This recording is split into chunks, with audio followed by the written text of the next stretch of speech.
for me, and this, maybe as a words of warning, I literally was forced to. So the reason I started going to RNA was my body shut down. So about 2.5 years ago now, I had, I mean, if you want to call it a nervous breakdown, it's literally my nervous system stopped working, lost a bunch of weight very quickly. Like just my nervous system and my body stopped working. And I didn't know what was going on. I didn't know if it was cancer. I checked on a variety of different things. Luckily, it wasn't. But my body just over time had had enough of me not prioritizing myself and me suppressing things. And it wasn't about talking. I've been to a therapist almost my entire life. It was really about the feeling. It was really about putting myself first. And I did always sort of feel this sort of like, I grew up in a situation where I at a young age had to take care of others, and I like helping others as well. But then ultimately I sacrificed myself, and like so for me that's like I in the last now 2 years, 2.5 years, I've been forced to. I had 6 months where I couldn't work. Like I couldn't even read emails. It was that bad. Wow. And I have been relearning how like what's happening in my body, how am I dealing with things. Even currently, right now, I've had something trigger a couple weeks ago that my body it doesn't know how to deal with. So my brain, I understand what's going on, but my body is actually replaying things from decades ago, and I'm still learning how this sort of affects me viscerally and all of my like when you're in this sort of like it's very difficult for me to activate my parasympathetic nervous system. I'm almost always in a state of fight or flight or freeze, with this kind of stuff. And I wasn't even aware of all of this. And I had many years of really working hard and sort of being like very active. And thinking back about that now, I'm like, well, actually, that was just me feeding this before of not having this awareness of like actually I wasn't doing good for my body. I was like kind of always in this state. And now I'm sort of learning the other side of it. And to me, I feel like the growth comes from that other side uh, you know, um, of understanding really what's going on a more deeper level.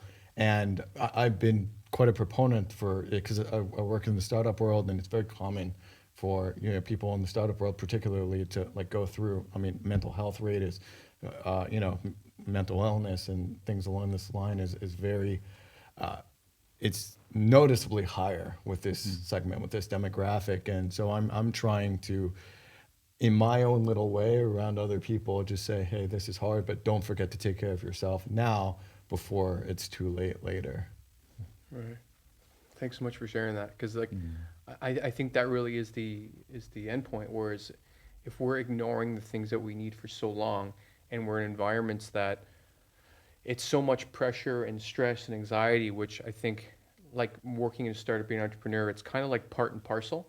Because if you're trying to forecast and say, okay, like, well, what's the future of this business going to look like? It really meets the definition for anxiety, because you're always trying to think of like, okay, well, next quarter, these sales agreements, whatever the case may be.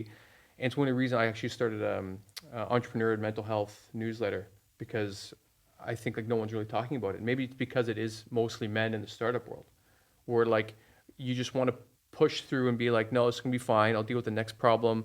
Okay, dealt with half of it, and I'll deal with these 7 problems.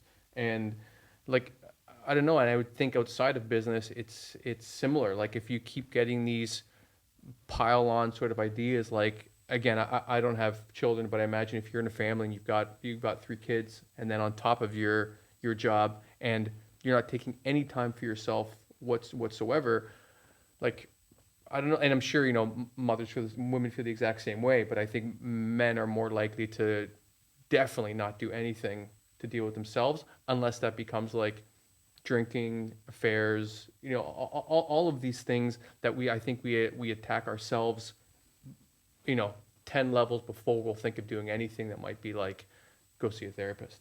So like, it seems like things have been pretty like good, like you're on a good trajectory, which is great. Yeah, I mean, I can relate to what you're saying. I mean, I'm just on that journey.